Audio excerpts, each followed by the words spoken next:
क्या कजरी आकाश को छोड़ कर के रोशन के साथ अपना जीवन बिताएगी? क्या कजरी करेगी? सो आप जानिए इस वीडियो में जानने से पहले वीडियो को लाइक कर दीजिए, चैनल को सब्सक्राइब कर दीजिए और घंटी वाला बेल आइकन ज़रूर दबा दीजिए।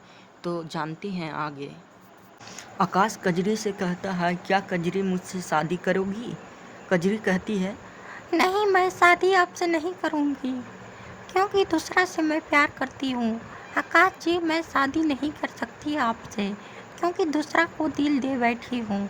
यहाँ पे मेडल मिलता है, कजरी को मेडल मिलता है। मेडल मिलने के बाद कजरी बहुत खुश हो जाती है। कजरी को तोहफा के रूप में मेडल मिलता है, इसलिए कजरी बहुत खुश होती है। और यहाँ पे बहुत सारा सामान मिलता है कजरी को और कजरी बहुत खुश है। कजरी आकाश को कहती है, मैं नहीं कर सकता आपसे शादी है। अगला एपिसोड में जानते हैं क्या होता है।